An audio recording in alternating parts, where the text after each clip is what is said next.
And I think we all thought we'll spend that money and it might not move the dial enough. It was a case of go back to the team and sort of communicate that. And I think they were probably a little bit disappointed. Not one thing is always going to work for your brand. You can think back and go, that was the right decision for last year to leave it, and it is the right decision for this year to go ahead. And suddenly we just saw this huge surge in every metric you could think of. We had The Rock commenting on Chris Evans' Instagram post saying he wanted Percival. Brands that seem to be still growing at the moment are the ones that are thinking differently. The globe is obviously our ultimate goal.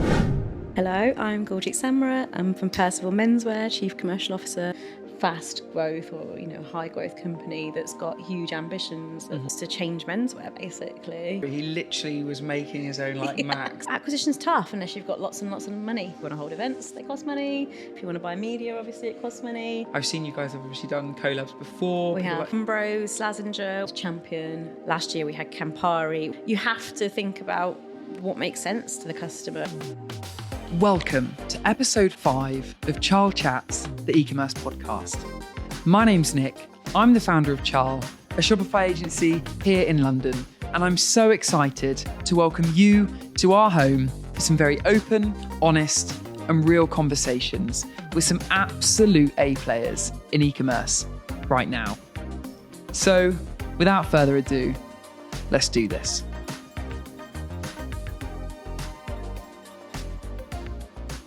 Guljeet, Ben, welcome. I'm so excited to be having a conversation about Percival Clothing. I'm a big super fan. But shall we start off with some initial introductions? Guljeet, take it away. Hello, I'm Guljeet Samra. I'm from Percival Menswear, Chief Commercial Officer for them. Amazing. Now, Ben, you are not a stranger to the podcast, are you? No. Do you want to give a quick introduction for those who don't know who you are? I mean, I'm sure everybody knows who you are, obviously, but... Clearly. Yes, I'm Ben. I'm the membership lead here at Charle. So I head up all wonderful things in memberships. So we sort of offer that ongoing growth with anyone existing on Shopify. Amazing. So Gorgie, tell us a little bit about you and your wonderful journey into being a Chief Commercial Officer. Of course. Wonderful journey. So I'm from background, sort of from an ad tech, martech perspective. Loved working at print publications, worked at The Guardian. Most recently I was at Hearst Corporation, or the UK arm of it, for 8 years. All to do with sort of digital advertising, digital commercial opportunities, that kind of thing. And then classically over the COVID period, thought quite fancy trying something a bit different. And at that stage got talking to Chris, the founder of Percival, and I think it was the first conversation I had, and we just got on, and he said, love to get you involved with Percival. And so late 2021 joined them as Chief Commercial Officer. It's been great. That brand has just seen every stage of growth at Percival. And so it's great to be having this conversation actually, because I was thinking about some of the answers I could give you to some of your questions and thinking there are actually some quite fascinating parts of Percival. So I'm very happy to come here and talk to you both. Amazing. Now, as you know, I'm a massive fan of the brand. Yes, I can see. Always rocking a little Percival number. It suits you. Thank you. I did not pay you to say that, I promise. I mean, thank you so much. It's great. But just tell us a little bit more about Percival as a brand, for those who might not know what it is. So we're quite a young brand. The brand itself has been around for 10 years. In its current guise, I think it's been around 4 or 5. And it started off on Berwick Street, I believe, in a shop run by Chris and Paul. They're co-founders of the business. Chris initially had the idea when he couldn't find a yellow Mac that his mum had bought his daughter Freya, and he thought, well, I really want that Mac for myself, and so went about trying to create this Mac for himself, and ended up having to buy a certain amount of material and made all of the material into Macs that he then needed to sell. And then I think Paul came into the business a bit later, and between them they've grown the Percival brand, and they are the brand really. it's a great brand. It's very young, but at the same time, it's growing rapidly, and I mean that in all senses of the word. We're growing the team, we're growing our knowledge all the time. Obviously, we're growing revenues, growing margin, and just growing our sort of collective skill set all the time, actually, as well. I think that's such a nice story. He literally was making his own Macs. And does he come from like a fashion background? Chris is a marketer in sort of his pre-Percival days, but he's really creative. He's really always thinking about design and aesthetic and fabrications and fit, and so he's just got a very creative mindset. So yeah, he's always thinking, and even now we'll sometimes do a version of that not old, but the original Percival yellow Mac. We'll still do it, and every year or so it will come up in our range, and there might be a sort of slightly different colour play on it or a different fit, but it always comes up. There's always this Percival element of the original item. It's like the OG product of the brand. Yeah. I love it. And when I first saw Percival, I think what struck me was it is really unique in like style, like some of the fabrics you use, like the kind of crochet type effect. Yeah. I'm sure Chris is going to kill me for saying that if it's not the right. No, he won't mind. In fact, I'll give you his number or him yours. Yeah, so it's always sort of trying to always provide the building blocks to a wardrobe, and that's how we think about things. That's how Chris thinks about things. That's how Paul thinks about them, and now all of us as a team think about the building blocks to a menswear wardrobe, and we want to do sort of head to toe dressing. So you're going to see in from Percival, you're going to see these lovely what we would call trend pieces. They stand out a bit more when you're Just at Soho House having your drinks. You'll get a few more compliments, but we also look at linen suits. So that's been a huge success story for us this year. And that's, not quite as sort of identifiable, but we'll still consider what are the various building blocks we can provide to a whole wardrobe. Yeah, because I guess it's really difficult to compete amongst fashion, right? Because there is every day more new brands that are trying to be different, but also you've got big players that you're fighting against as well. Yeah. So I imagine it's really difficult to actually be able to stand out from competition that's fierce. I think it is, especially as a small business with limited budgets. It is really difficult. And so we're trying to sort of think about things more and more from the customer's perspective. We're trying to understand our customer a lot more, what it is that they want from Percival, without losing touch of our brand identity, because that's where we've come from. So this year we're looking at a membership scheme, which we should probably talk to you about, Ben.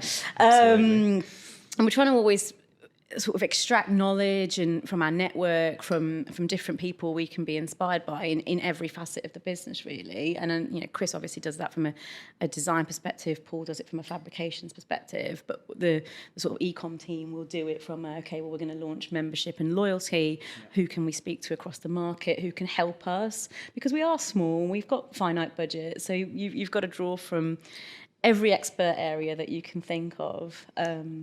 So what do you think makes Percival really different from other brands that are out there? I think that we're a tight-knit team. So, and we've all got different skills in different areas. And I think we're getting better and better every day at all working together slightly differently. So there's someone in our business that you can go to solve pretty much any problem. And if we haven't got necessarily a sort of a particular problem-solving skill set in-house, we'll know where to go to. So there's that. We've got the brand itself. It does stand out. It's got this amazing location in Soho. So we're right in the heart of what's almost like a menswear area now within Soho. We've got End, the Amelie Door, there's Axel Arigata. Yeah, so there's a lot of brands called Buxton, and we've ended up in this amazing spot, which really does help us stand out because we're in the middle of Soho, we're a London brand, so we're trying to own that as well. We don't want to be just the brand for Londoners, we want to branch out, but it's just helping us sort of anchor our identity in a very physical location as well as online. Yeah, I was actually in there at the weekend when I was buying this piece, actually. But I think it's amazing that Soho has actually created this, it's really amazing. It's very unique, isn't it? That we've got this literally like a crossroad of streets, really, of really up and coming and trendy new menswear brands that are to watch, and it's incredible watching it. Like even when I've like cycled past it a few times, and there's like always queues out the door on a lot of the brands, which is awesome. And when you go into all of these stores, yours included, I think they all really bring on board like an experience. It's not about just walking around looking at product. It's like, we're trying to do that for sure. Yeah. So you will have been into the store, been offered a beer. Yeah. So our lovely store team will always try and bring out what is special about Percival through how they interact with customers. So there's a beer fridge, there's a bar, literally a bar called the Percival Arms in our store. So yeah, please do go down and grab yourself a beer. There's events that we've got. We've had comedy nights in there, football screenings. We've had launch parties. There's always something going on. But even like as you walk around the store, it has this feel about it. Like it's not just like a sea of products. You're not just like, oh my God, like when I walk into Uniqlo, I'm just like, I have no idea where to look. It's like a real experience. Like you've got like a select number of T-shirts on one whole wall with like really cool packaged in like little tubes. That's the word. And like the store team is so like interactive. It just felt like almost like a real rustic feel to the brand, which is difficult to get across in store, I imagine. And we're always evolving as well. So I think Chris is already thinking about what comes next for the store and how else do we elevate. But again, sort of what you've seen in the store, the tubes, a lot of customers were telling us they love coming in and seeing the T-shirt wall. I think it might still have the sort of patches of embroidery along the bottom. And so we're looking at how we can continue to retain the brand identity, but evolve it and elevate it all the time. The other thing that we had was we've just curated the collection a lot more. So what you're wearing right now, I think that is, if you compared that to a piece of a couple of years ago, you will see how we're evolving our product all the time, whilst we're still sort of keeping the heart of Percival within it. It does really stand out there. It does look great. Honestly, I was having a few drinks. It's so identifiable, isn't it? Yeah, we were just saying, honestly, I was having a few drinks at the weekend, and honestly, I got stopped by about 4 people because I was like, I just bought it. And the people were literally, oh my God, I love your shirt. That's so nice. And it's rare that people actually stop you, especially us Brits, right? We're all like, oh, nice. Like, we don't want to say, but people actually going out of their way to say something that looks nice. So I was like, thank you so much. I love that. So we will dive into e-commerce, obviously. But as we've been talking about store, let's just dive into that a little bit more. Sure. So what came first? Was it online or offline, or was it about similar kind of time? So the current Soho store we've had since 2021, I believe. So that was just post-lockdown. So that was already kind of in discussions. We were already live D2C online. The site had been live for 10 years, and then it was being redesigned. But I mean, D2C's always been live. It's just that the store landed at almost the exact same time as the sort of Percival, the version I know of Percival was beginning. So yeah, it started around 2021, I'd say, with the store, and just sort of really ramping that growth up from there. And then in terms of like your online experience compared to offline, we often talk about this, especially with like new projects. It's like if a new brand's got a certain type of feel in store, it's trying to create those like parallels between. Is this something that you guys have considered, that like offline to offline experience between them? We have to, again, going back to the fact that we are a small brand and we have limited budgets that we have to make sure work as hard as possible. We're always looking for knowledge from the store to feed into online, knowledge from online to feed into the store, and how our marketing ecosystem works around both. And actually, it's been really fascinating. One of the things I was thinking about before coming to this podcast was all the things that we've learned about e-commerce from our physical store, and there's many. So to go back to the design that you're currently wearing, you do need to touch and feel some of our product before you make that final purchasing decision. And that can be pretty tricky, I think, for e-commerce brands where fabrications are a little bit different, price points are a little bit higher.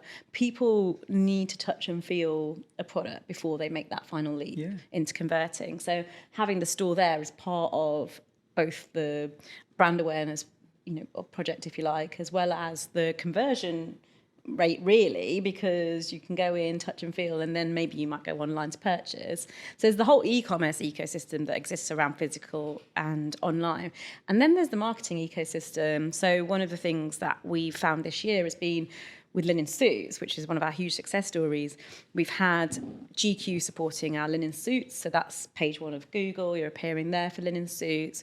We've had a whole paid search strategy around it, whether we're bidding through generic terms and our branded terms.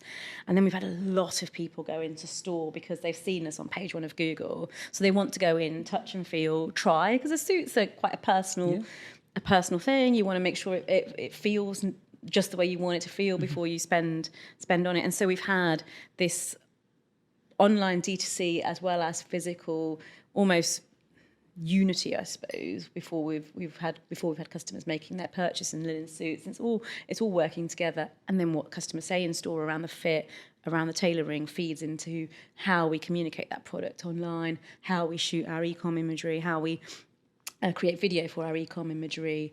And it all kind of feeds in together, I'd say. And in terms of actually like tangibly getting data from, because online, I would say it's easy, but it's really not easy anymore. But it is easier than a retail store, right? Because we can see what pages people go on. You can't see where people are looking in store without subjectively watching them. How are you actually feeding that insights from your retail store into some of these strategies that you shared? We survey quite a lot. So the store team feed the e-commerce team their survey results, and a lot of it will be anecdotal. But because we've got a really sort of settled team in store, they're constantly running between the studio in Hackney Wick and the store itself, and vice versa. The studio team are running to Soho and back. It's about making sure that communication flows both ways. And yes, some of it is anecdotal, so it's not going to be quite as definitive as, let's say, Shopify data or whatever it is you're looking at. Let's not talk about GA4. I'm not ready. But it's just about making sure that when our team are having the conversation with customers, that we are getting as much information back as possible. When it has come to linen suit, the fit around the legs and the leg length and things like that. Largely that has come from store. And when we were seeing a huge amount of sales success from the store in linen suits, we were asking them, can you ask the customer about this? Can you ask the customer about that? We've got a Discord channel now as well, which the membership team and the CRM team, as well as the marketing team and the founders are part of. So they run a lot of questions past some of our most sort of ardent fans through the Discord channel. You should join. I'm joining. You should join. We'll invite you. Get me on there. So that's another great way of getting a bit information direct from the customer around.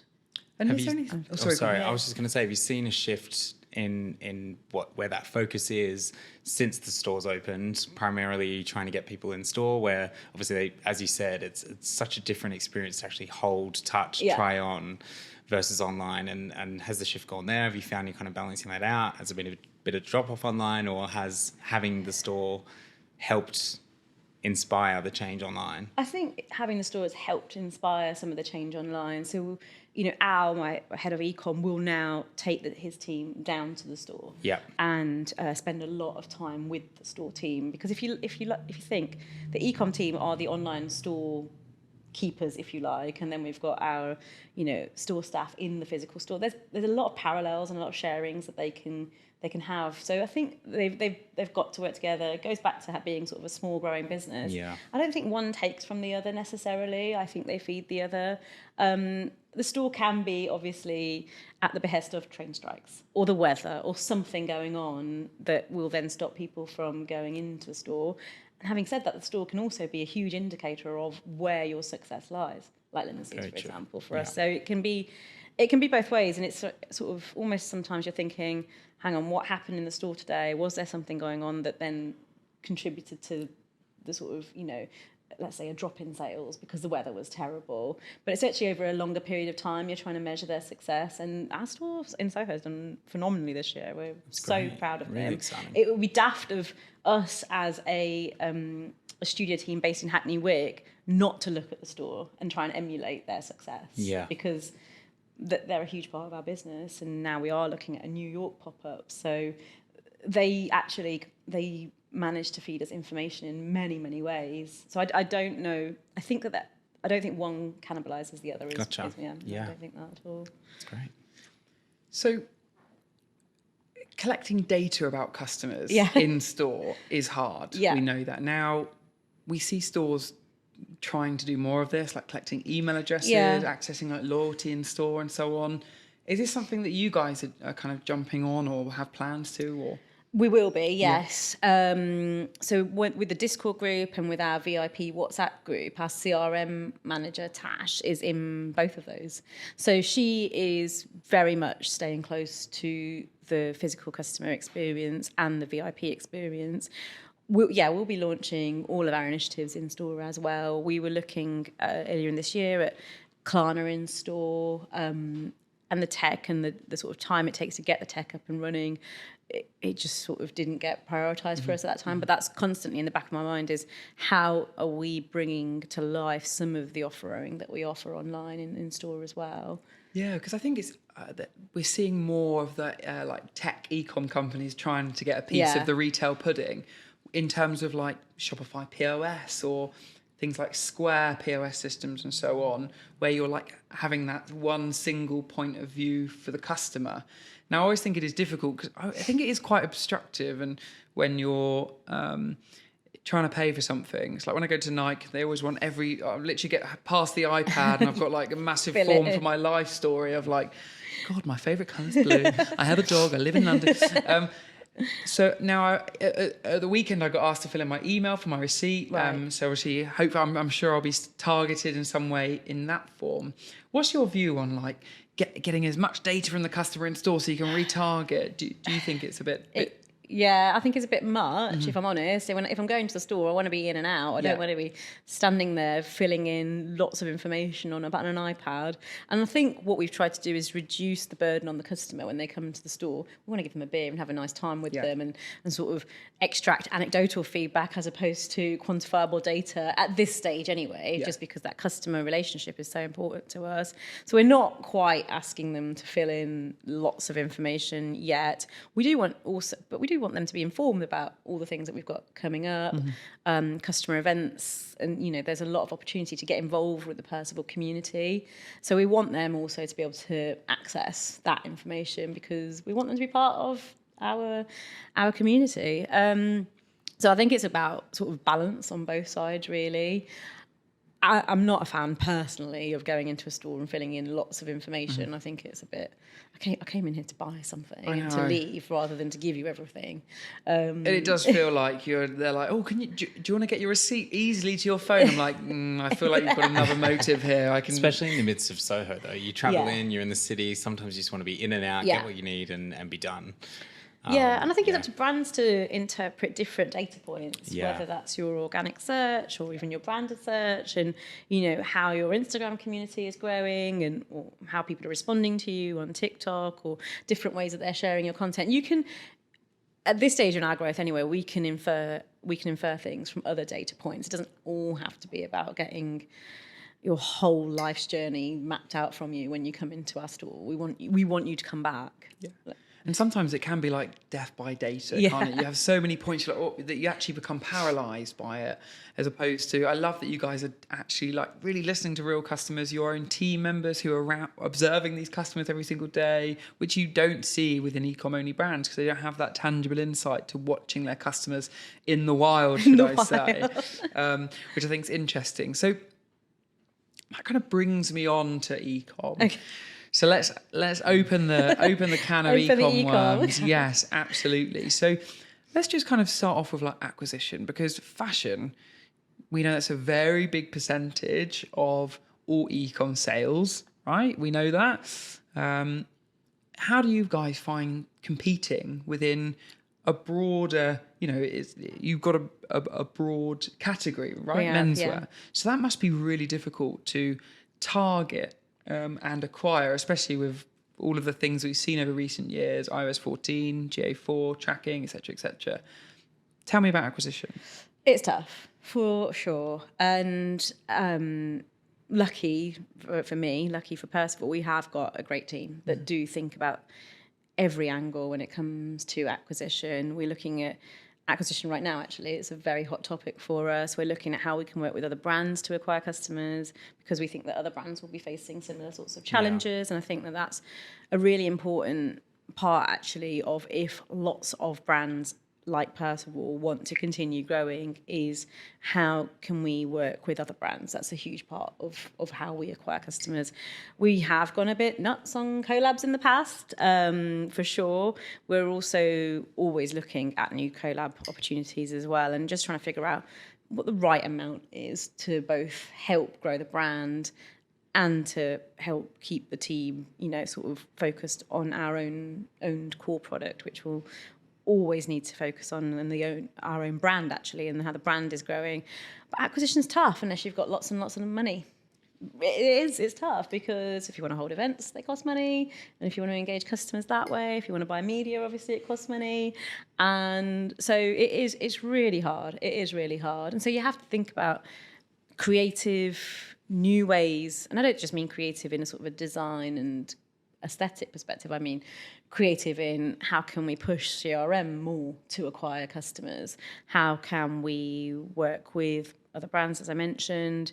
How can we use the store to acquire more customers? Do we need to host more community-led events? Do we get our community to invite their friends, sort of almost like a physical referral, an advocacy scheme? And we're just constantly thinking about all the things that we can do, because our budgets aren't the sort of size of big fashion houses where they can just throw money at it and blow us out of the water. We've got to do it in a way that's both Percival brand-led, authentic to our audience, and incredibly conscious of budgets as well. Yeah, I think we're at a really exciting moment where we're seeing brands thinking outside the box, because I can bet money on, if I'd have asked this question 2 years ago, everyone would have said acquisition equals PPC, SEO, paid social.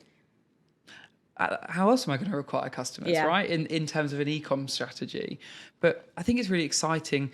In our last podcast, we were talking with Grind about how they're using out of home to really get more eyes on the brand, which is less trackable, but actually from a spend to impression perspective is massive, which is really, really exciting. And obviously I've seen you guys have obviously done collabs before. We have. Like Umbro and... Yeah, we've had Umbro, Slazenger. We've been incredibly fortunate to work with some amazing brands, Champion. So we always look at collab opportunities, partly because we do like working with other brands as well, and we love putting the Percival spin on a new design. So the Umbro 90s retro sports, it just fits so well with Percival, and it just did brilliantly. Last year we had Campari, which also did brilliantly, and it's just great seeing the interpretation of our design and our fabrications then in a collab way. It does create a new sort of customer for us. So when you're looking for a new partnership or collaboration with another brand, I'm sure that a lot of our listeners will be really interested to that decision-making process, because I imagine it's like a little bit of a push and a pull in the terms of how much in competition are we actually in with one another? What's the shared benefit? What's that decision-making process for you when you're thinking about a new brand to collaborate with? Well, to be honest, Terry Donovan, our head of marketing, does it all, and then does a lot more on top of that. So he's always looking and talking to his network about who else we can collaborate with. And he has to think about everything from is this going to work for Percival? Is this going to work for that other brand too? So this year we've had, I think, Seinfeld, Slazenger, as we mentioned, Umbro. We've got a few more coming up now. So I'd have to refer you to Terry on that one. Come on, Terry, on you come. He'll love got it. Room here. He'll love it. He will absolutely love it. So definitely do get him down to talk about partnerships and collabs. You were mentioning before, I'd mentioned about out of home. We're also going to be experimenting there with TFL ads in the next couple of weeks. So it's another growing avenue, right, for brands, and it's another expensive avenue as well. However, we do think it's going to be worth it. We did digital out of home last year, and this year we'll be doing printed out of home to relaunch our jersey program, Auxiliary. So that's coming up. So look out for those ads. Hopefully you'll see them around here. That's so exciting, and it's hard to track out of home, right? Because you can't You don't know when someone's eyes go on it or when they click on it, for example. What are your guys' approach to out of home then? Let's have a little bit of a deep dive into that, because I think more brands are thinking about new ways to reach customers. That's the absolute reality of the current world we're living in, because we're finding it difficult to acquire new customers. So what are you guys thinking about with this campaign, for example? Well, I have to refer again back to my excellent team. So we've got a few amazing experts. We've got Ian Mackey, the Percival head of growth. We've got Tash Dabble, the CRM manager, and we've got Al, head of ecom. And they'll all be looking at the various metrics to see what uplift they see in which marketing channel over that period of time. But we'll also, the marketing team will be looking at Instagram to see if there's any uplift. So we'll be monitoring it incredibly keenly over those days that we're running the out of home. We'll be looking at absolutely everything. We'll be talking to the store team to see if they're getting any feedback from customers. I think we know our business well enough now to be able to really just observe everything and talk about it in a way that goes, hang on, we're relatively comfortable in saying now that that result was down to that piece of activity running. So we'll be just keeping all eyes on absolutely every number you can think of. It's hard, isn't it? Especially because when you're a really ambitious brand, you normally have many new initiatives going out the door, partnerships, collabs, never-ending change of social ads and new landing pages. There's so many factors. So I imagine it's a real challenge to actually start pinning on some of those. We did an out of home and we've seen traffic increase by 15% or whatever. But then you have to kind of think about those other things that change within that week, and then also think about seasonal impact year on year as well. Yeah. And when you're a fast growing business, it's very difficult to compare year on year, because actually you've just grown as well. So I know your 2 years have been the same recently, so whatever happened last year, it probably isn't going to happen this year, and that's part of being a new business as well, and just sort of getting a little bit more comfortable with the crazy circumstances that may impact your trading or your growth that year. I'm just thinking back to one example we had last year. We had Chris Evans at Captain America wearing one of our designs. I can still remember it, June. And suddenly we just saw this huge surge in every metric you could think of. We had The Rock commenting on Chris Evans's Instagram post saying he wanted Percival. And there was just this slightly amazing but nuts day when everything just went utterly bananas, and we will not have the Chris Evans Rock sort of combo again this year. But then you're right, you look at things year on year, you never know what's going to happen next. Yeah, exactly. You wait till this podcast launches, honestly. You're going to be out of stock. Just don't launch it on my out of home day. We can do it on a different week. I don't want you taking all the credit. I bet it's because I wore this. This shirt is now gone. Sold out. Ben, obviously within our membership client base, you work with members over months to years. Are you seeing a change in the way that they're looking to get eyes on from new customers as well? Yeah, absolutely. I think, back to, as you were saying earlier on, the way that you are acquiring customers will naturally have to change over time. Like, not one thing is always going to work for your brand. Every brand is very different. Every merchant works very differently for what they're selling. You look at, the last podcast being on grind and coffee, completely different to something like Percival and fashion. And also within fashion, are we talking fast fashion, things that people want, just pop down to a particular store and buy, a £5 basic tee versus, purchasing a really nice dress shirt that, you want to spend your money on, you want to, so the target audience for you guys, I imagine, is very different to someone, like Uniqlo or H&M, which is a little bit more fast fashion.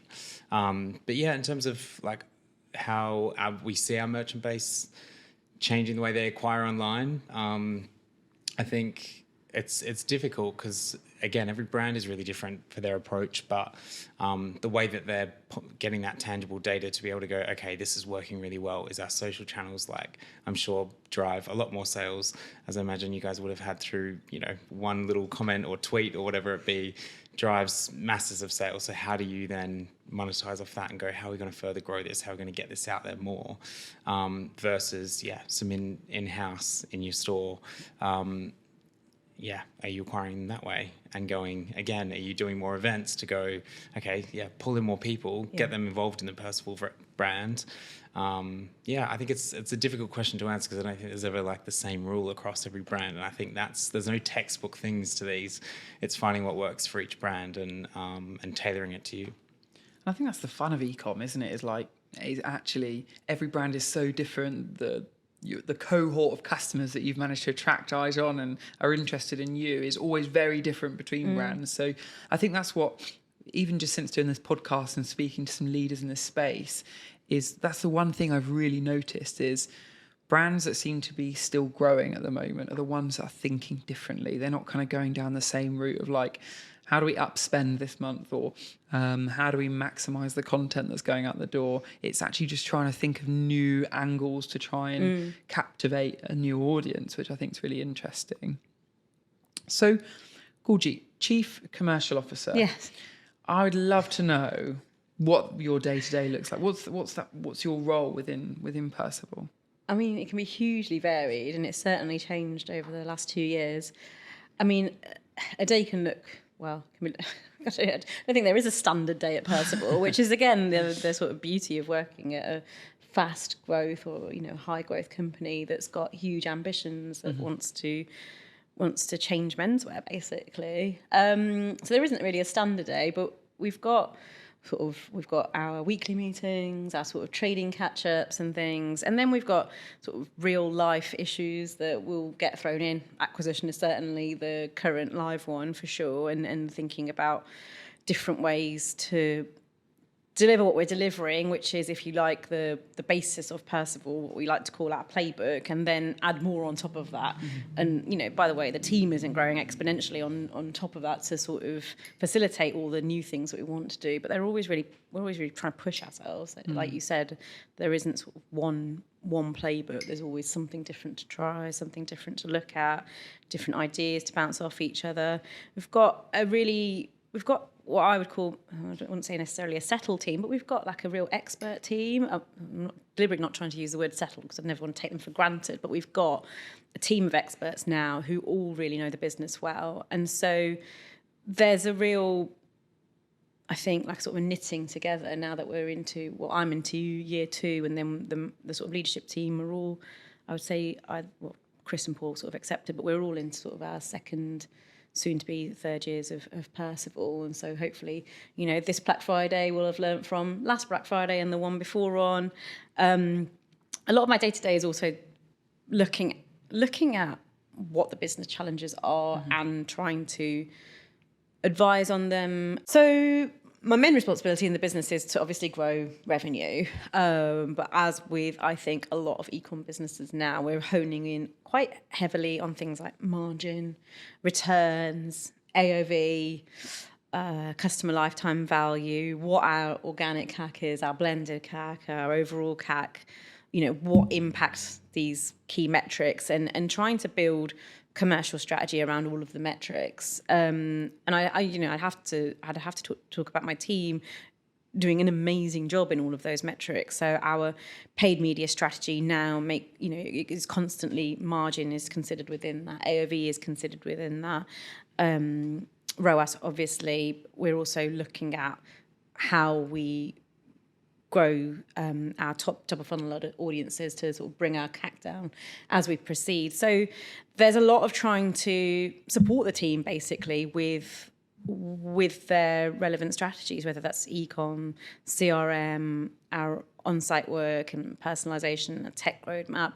So my responsibility is really to support my team and support the business in its growth, and to try and challenge them a bit as well, to sort of always prod, meddle, as they might call it, and frequently do, to sort of, to encourage discussion and to encourage new ways of thinking, and to try and, like I said before, sort of pull in information from all the way across whichever networks we can get access to, because there's no ego in this. Let's ask as many questions as possible so that then we can take the answers and take the Percival way of approaching those. So yeah, I'd say it's a varied job for sure. Yeah, I think your role's really interesting because it's actually something that we're seeing in our own business. Is actually sometimes I always think it's really important to have somebody that is there, to oversee the growth idea, right? It can be very easy to oversee the ops. It's not easy to oversee ops by any stretch, No. but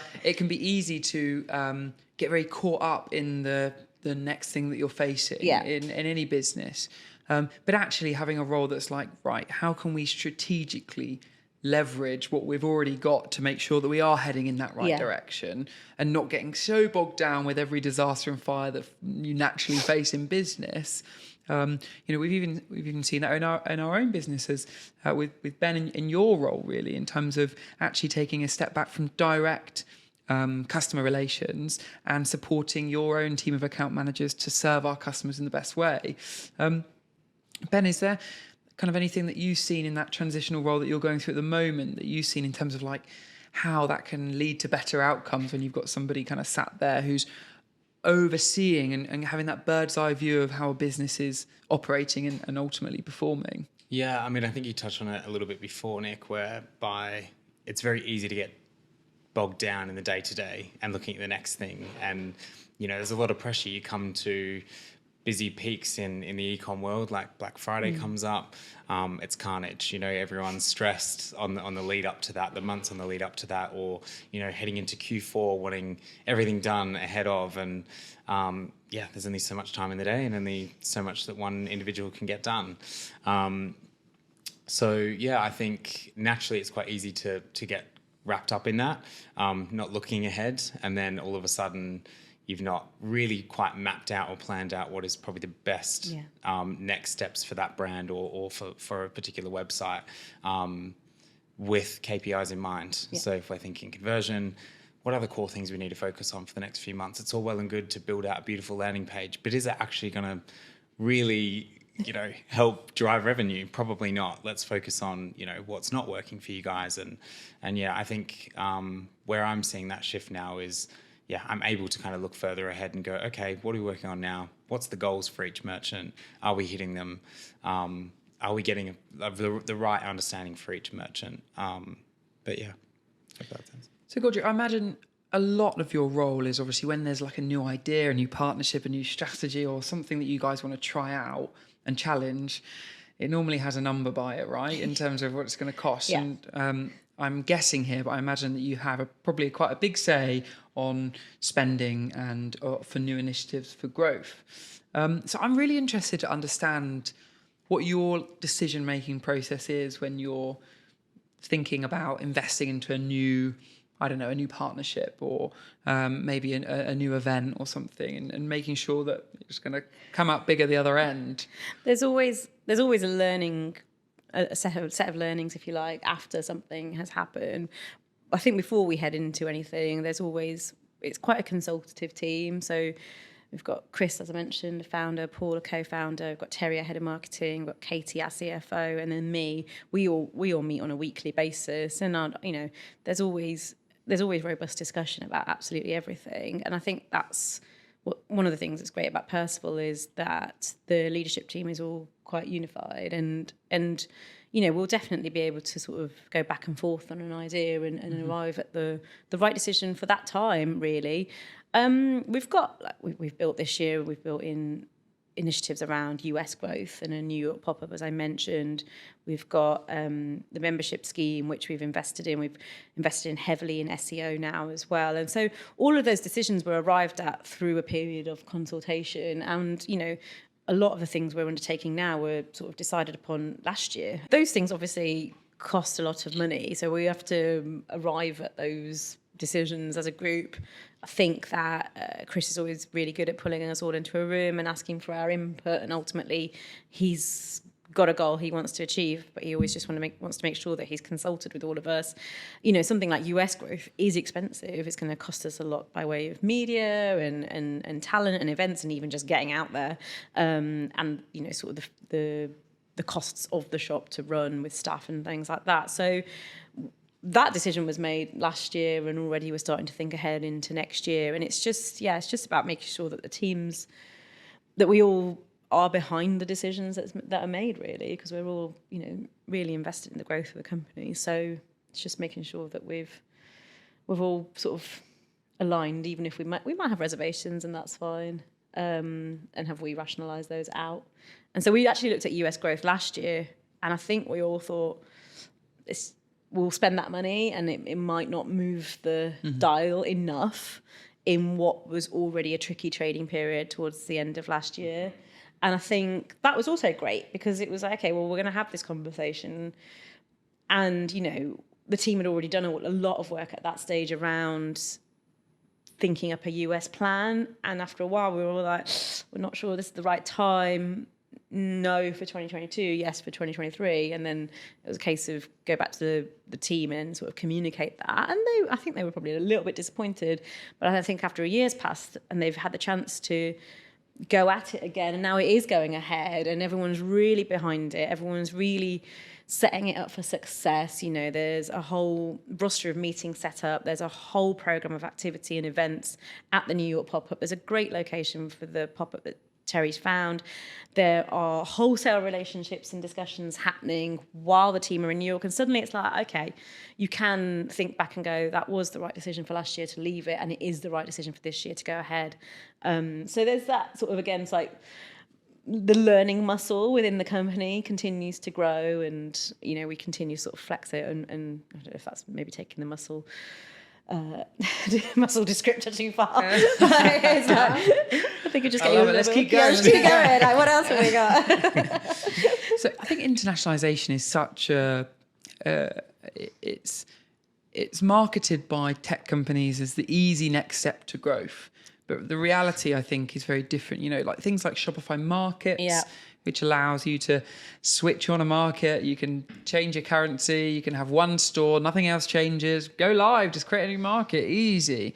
But I think the reality to international expansion is probably, well, definitely so much bigger than that. And I think it's really interesting that you guys are going through that kind of growth journey. I remember we spoke a few years ago, actually, didn't we? About how Shopify multi-store versus single store, how that technology was evolving. And, you know, literally in the last few weeks, Shopify's just announced that Shopify Markets can apply on a theme level, meaning that we can apply content to one theme that's only applicable to different markets. So we're really moving towards that one single store that can finally actually start serving multiple markets around the globe. And we haven't got these horrible, like very separate instances with multi-store. Tell me about that kind of, this journey of internationalization for you guys. Have you been selling cross border for longer than now? And obviously US is probably a big target now, but in terms of ecom, how's that journey been? So for ecom, we actually work with Globally. Okay. I can't remember if they're a direct competitor of Shopify Markets, but or they're working together now. They're all friends now. They're all friends now. So we've worked with Globally since October, November 2021. And before that, we'd had separate instances of Shopify, UK, US, and Europe, which were difficult to maintain from an e-commerce standpoint, obviously. Yeah. You know, the product upload process was ridiculous, and then in the sort of localization of languages just wasn't ready either, and have to bring in headcount. So you were separate stores. Separate stores, yeah. So we went on to Globally because we wanted to consolidate our stores and not be basically running an e-com upload team at that stage, because again, we're small and we haven't yet invested in sort of tools that make some of our more administrative tasks a bit simpler, but we will be as we grow. And I think we went to Globally and we thought, what's going to happen now? And it really worked out for us. It's pricey. It is pricey, but it has let us as a business carry on with the things that we wanted to do, which was grow the brand, focus on our product, focus on our customer, focus on our own channels. And so that's what it really did facilitate. And we'll be looking again in the next 12 months about how we service the US customer better, what else we need to do. And, you know, from what I'm really talking about there is how we grow our marketing ecosystem around our international customer. And so you can run as many instances of Shopify for your store if you want it. I mean, not as many, but if you wanted to just carry on having separate stores, that would be fine. I think what has to go hand in hand with that is a marketing strategy. And I think I have spoken to a lot of brands who have thought opening up a new store will just mean new revenue streams quite quickly. And I think, post iOS, post GA4, all of these things really hamper quick and effective marketing as it used to be for D2C brands. And that's the sort of evolution that's happening right now. With Percival, we have to focus on our brand awareness. We have to focus on growing our CRM customer base, but also our LTV. And so I want the team focused on that rather than focused on operating lots of different instances of the store. It's great Shopify have finally caught up, to be honest. It has felt like it's taken a long time. I've honestly felt like that. So it's great that they're catching up now. Yeah, it definitely has taken a while. I think the whole multi-store instance, it really isn't great having to have it, e-com teams tend to be smaller. Even some of the biggest brands, they tend not to have separate marketing teams initially for every single location of the globe. So actually, without really knowing it, everyone's like, internationalization, yes, we're going to go around the world. Actually, that means like doubling your administrative effort, doubling your content upload, which is really not ideal. But then now I think we're seeing other challenges in terms of like customs and duties fees, in terms of customers ending up with their end bill or not really properly estimating those duties at checkout, which is really challenging. I know globally and some other tools are definitely better at it than Shopify is right now. But you've obviously got a very tailored US strategy right now, which sounds super exciting. But in terms of just switching on other markets, other currencies, what are some of the challenges you guys have actually seen to date in terms of blocking that growth for you so far? Sort of on a currency level or opening up? Yeah, anything really. To be honest, Globally does take care of pretty much all of that. Yeah. And that's what you pay the fee for. And so that's not, I'm massively simplifying something that my CFO is going to be like, no, it's not that easy. But Globally does take care of it from a technical perspective, and they help with setting up shipping thresholds and DDP or whatever it is you want to do for the market. So in that sense, actually, I don't think we can complain too much. We've also, in that time, managed to move from our integrated warehouse into a 3PL, which was obviously a lot of effort about a year ago now. So that was a case of, okay, well, how do we get 3PL to work with Globally and with Shopify for the UK? So it was, that was sort of the workflow that we set up at that time. And I think as we go into the next stage of growth, there's going to be a whole new set of challenges with opening up international markets. I think that it's really important for any international customer to have local language translations on the website. And it's also just like colloquialism. I Yes. never say that word. Colloquialisms. That's the one. It's actually just talking to the customers in Yeah. the way they should be spoken to. It's Exactly. one thing like having a translation of like, Yeah.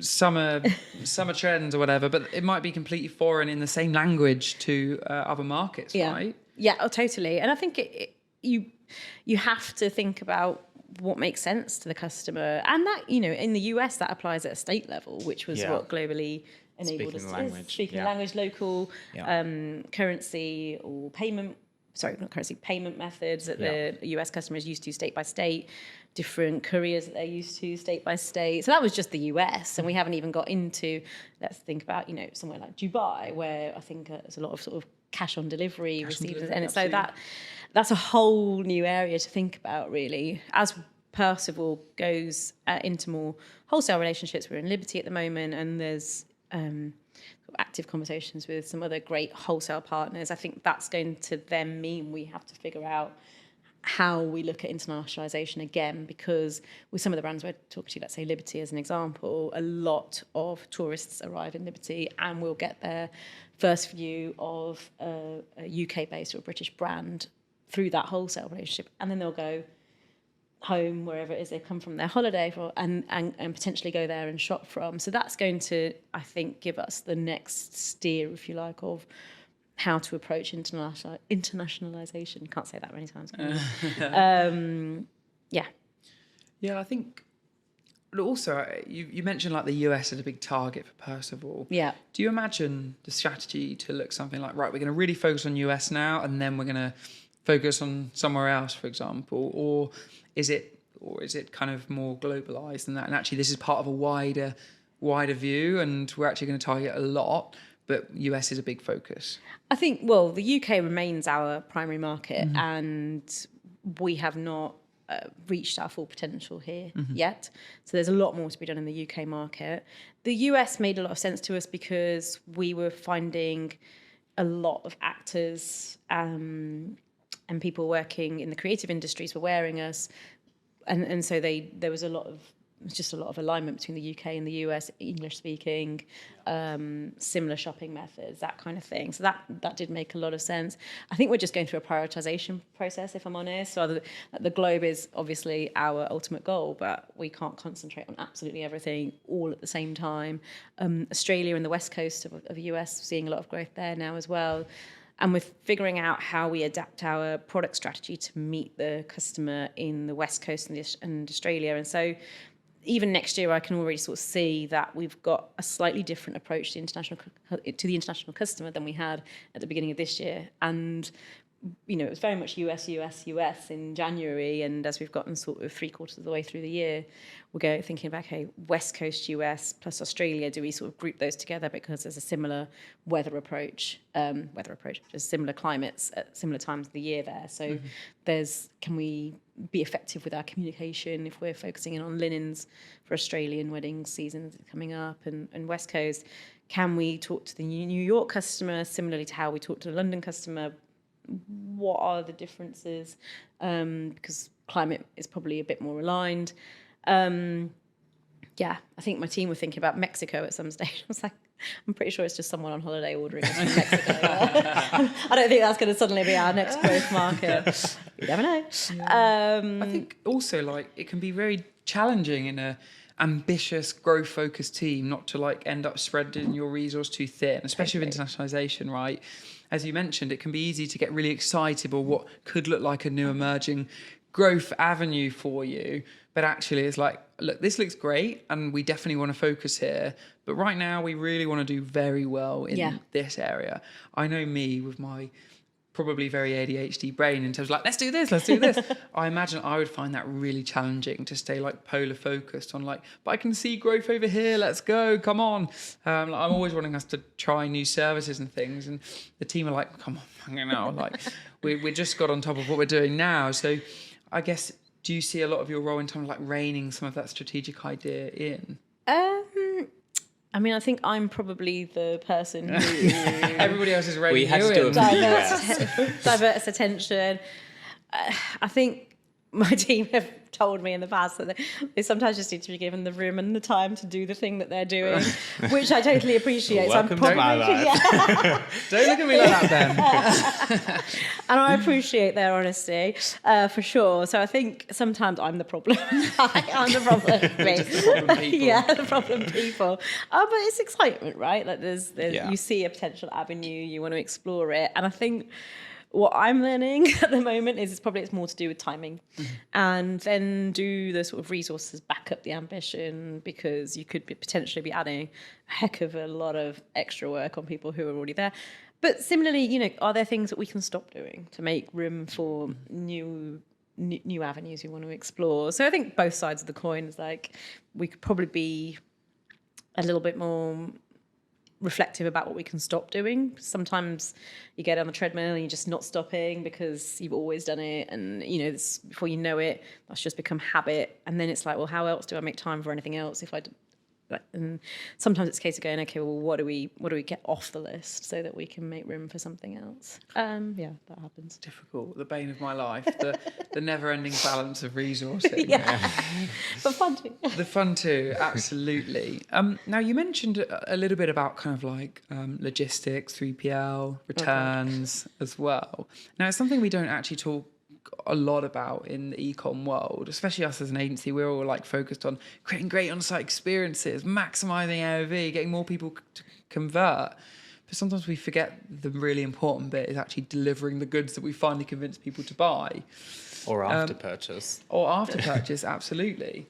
Now, returns in fashion, I'm sure, is an absolute challenge strategically. Yeah. because you think your sales are X and then suddenly they're not X and they're Y.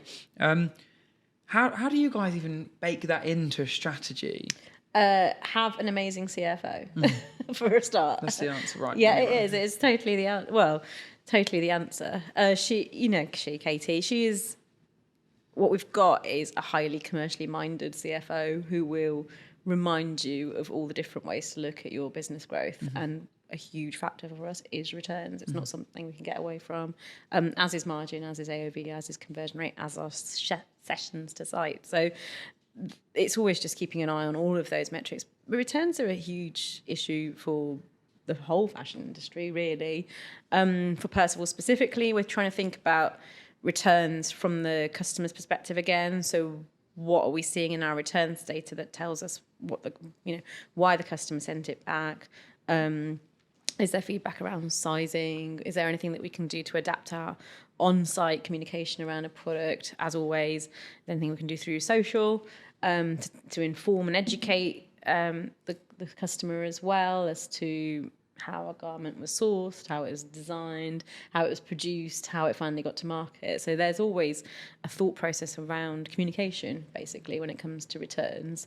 And this year, so then there's also in tech, so we're experimenting with different return tech. We're seeing the return landscape change around us. Lots of brands now charging for returns, making it free to return in store, but it's going to cost you online. That kind of thing's happening a lot more. So we're seeing that customer landscape around us change from other brands.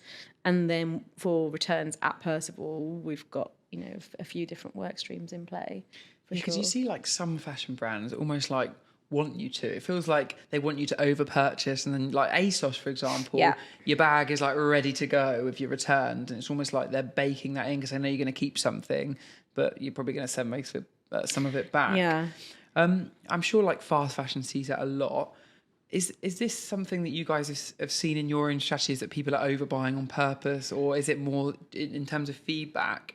Is it more that people made like sizing issues or wasn't what they thought it was? And I think with things like suiting, like I said, that's been a success story for us this year. What we've seen is that we've also had to make adaptations around our fit and communication around our fit. So different trouser lengths, as an example. We're still an early stage business, so we haven't necessarily added lots of different variations to the available sizing that we have, but we're going to now. It's because based off of what customers told us when they were buying suits and then returning them because they were multi-buying.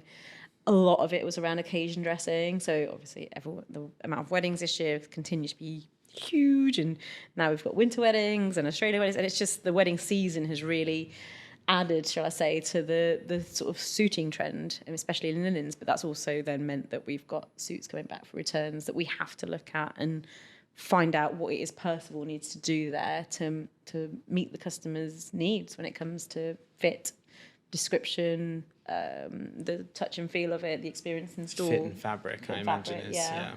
Linen's a difficult one, isn't it? Because it just creases so. So we had linen care guides that we've introduced.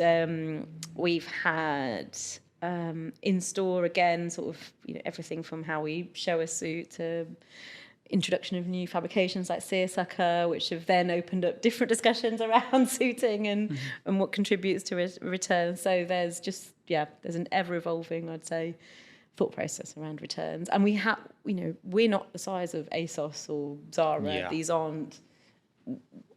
I don't think we're necessarily getting the kinds of returns that you're talking about happen at Percival, but we're also trying to be responsible about how we try and get our customers the right product to our customer, basically. That means that they don't return it. I never return anything, so I'm the gold star customer over here. I mean, to your brand, I probably have returned. I actually hate returning stuff. I find it such it's pain, isn't it? Honestly, like walking up to the post office, no, thank you.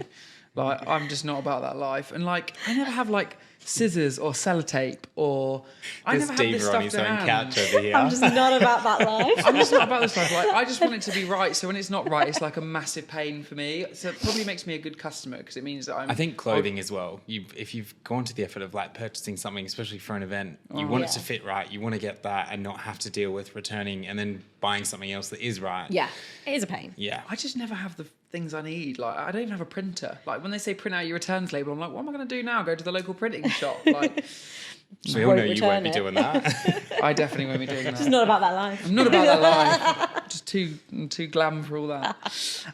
So I saw on your lovely website the membership. Yes.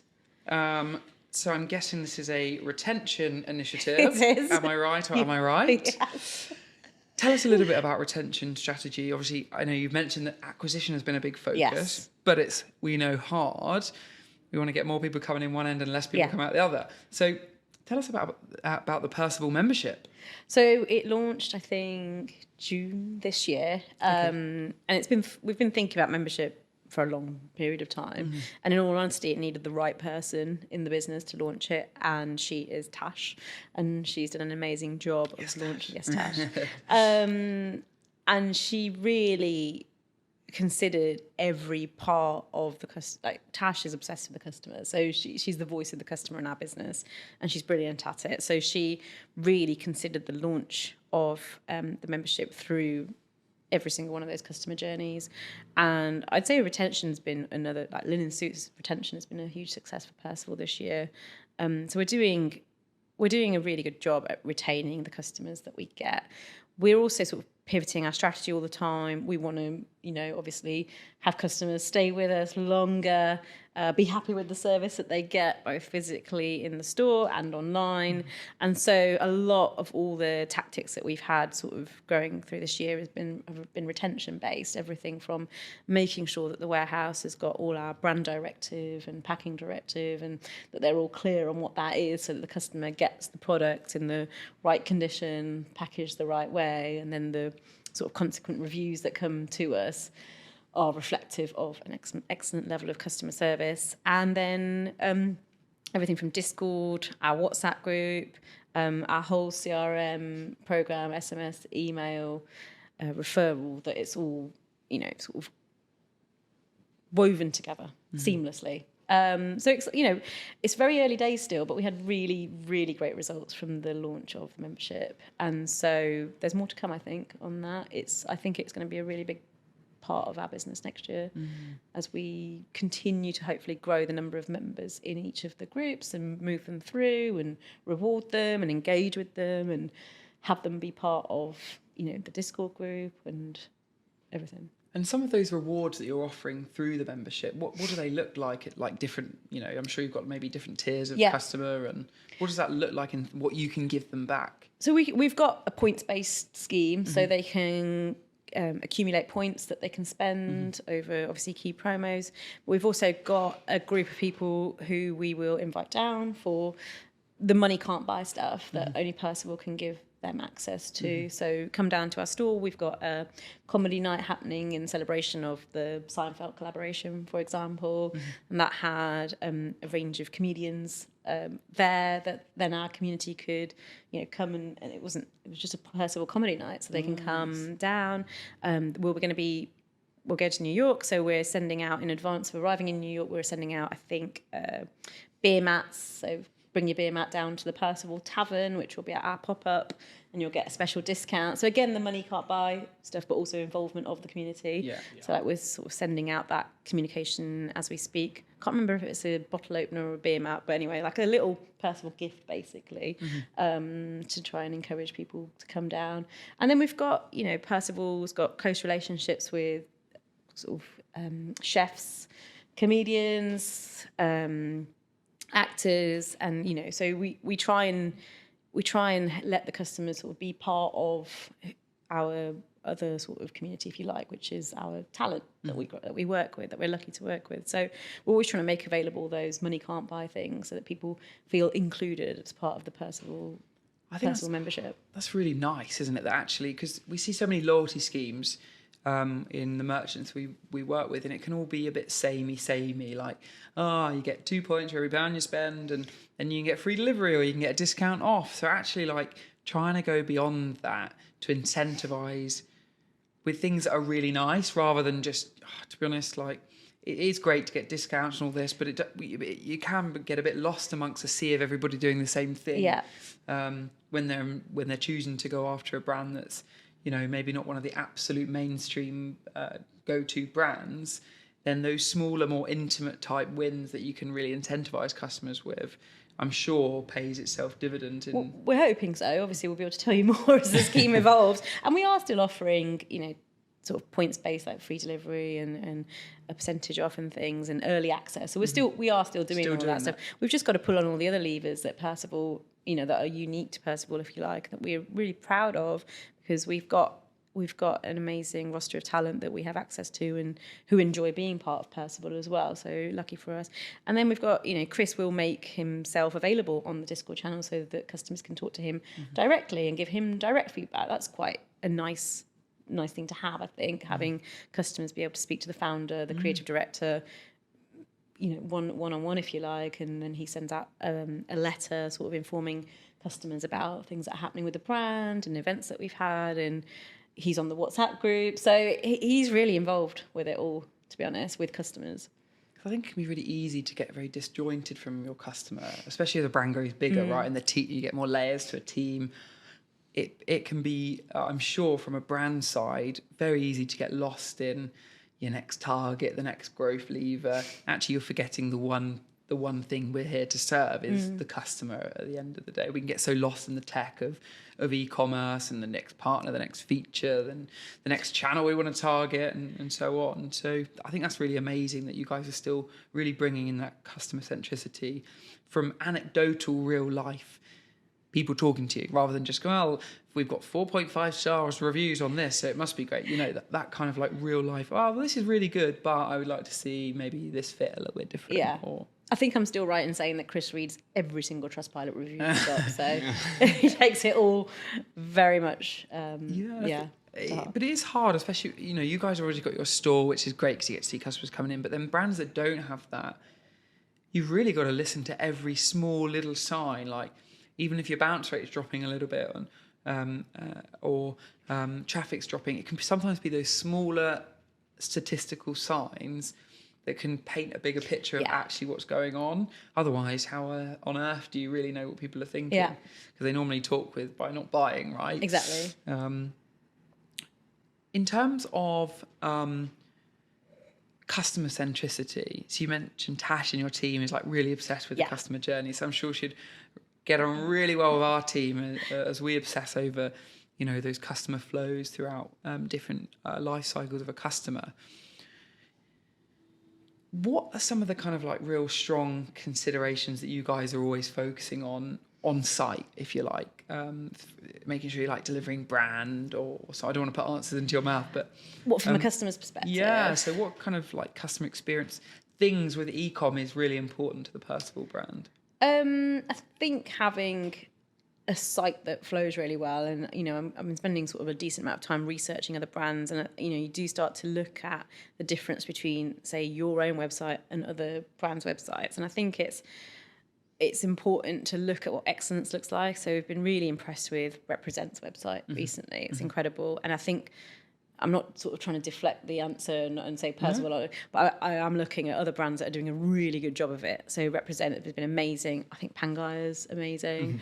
And there are other brands that I think are really, really sort of setting an amazing bar that we need to sort of reach. Things like the Frankie Shop. Love that website. Love everything they do from e-com.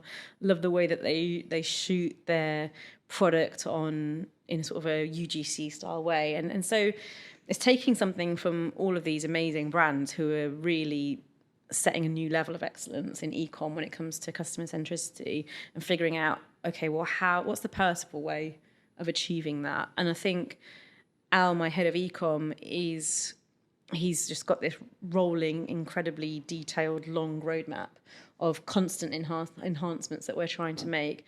And I think what's going to be critical for us is how do we achieve those huge levels of excellence these other brands have achieved, but we're much younger than them at the moment. So we've got a lot of sort of peddling to do, if you like, to catch up. But I do think we will. And I want our website. I want to be able to sit in front of you this time next year and say, yeah, I think that our website is as good as Represents, is as good as Pangaya's, and all these amazing brands end. an incredible website. They're just incredible. But then, you can have Amelie on Door who take their whole website down before they launch their collection. I mean, wow, what an incredible thing to be able to do. Wow. Shut down for a day, yeah. Yeah, Wow. exactly. So we're always looking at e-com through the lens of other brands, always trying to interpret it in a very Percival way. We're also looking at how we launch product. So if you look at sort of newer challenger brands, and I'm going to talk about, well, not talk about, but I'll refer to About Blank, the Jersey brand, who I think does it largely through the launching product through their Instagram, and they just do it so well, and it's so community focused, and the community is so engaged, and you just look at it and you think, wow, like, fair play, you've just done an amazing job. And then you think, okay, well, what's the Percival way of sort of doing this, and then rationalizing that against your customers, and thinking, okay, how is this going to be executed for our customer? And we're just trying to work it out at the moment, to be honest. The sort of more practical things that we're doing at the moment are related specifically to personalizing our website for customers, the PDPs themselves, and elevating our PDP setup. We'll probably have some sort of redesign in the next 6 months, I would have thought. Constantly looking at new tech vendors, new tech suppliers, new tech partners that we can work with to figure out if there's any way, that new piece of tech can fit with the Percival customer journey and what it can add to it. So quite deliberative. We haven't got, lots of money to experiment on lots of different tech. So it has to make sense for our customer and our brand at a specific point in time, or we sort of park it in our heads and we'll come back to it a little bit further down the road, which might be the right thing. I think the investment into on-site improvements can sometimes be lost because we forget how much investment is actually needed to really elevate an experience. Ben, in memberships, the whole role is to improve existing stores. And actually, we're even seeing our own merchant base get really switched on to, right, so in terms of time investment, what are we looking at to deliver a new feature? Is that actually going to make a tangible difference to a KPI that we can track? Otherwise, let's just park it and actually focus on something we can, because otherwise you can end up in this kind of like hamster wheel of, we think we're improving the site because things look different rather than actually better. And I think that can be a real hole that we can all fall into, because we get so used to looking at the same website so often that actually sometimes we can invest time into improving something, but it's like, is this actually enhancing the customer experience to the point where it's going to change something commercially for us? I.e., are we going to spend X and actually see a return on that? And we're seeing our own merchants' investment into on-site improvements being compared to the same way as your investment into ads in terms of ROAS, for example, which so it should be. But historically, we've always seen like the build as not quite a marketing lever in the same way that we see spend on ads and the return we're getting. So Gorgie, Ben, thank you so much for joining the CharleChats, the e-commerce podcast. I have absolutely loved getting under the hood of Percival Menswear, and I'm going to make sure I keep shopping, and I'm really excited to see what's to come. Thanks for having me. Thank you. No worries, thank you. Thank you so much for watching episode 5 of CharleChats, the e-commerce podcast. Please do head over to our website, subscribe on our socials. What an absolutely amazing conversation with a fashion brand in menswear to watch right now. I wish you a very Merry Christmas, and I'll see you in the new year. Cheers.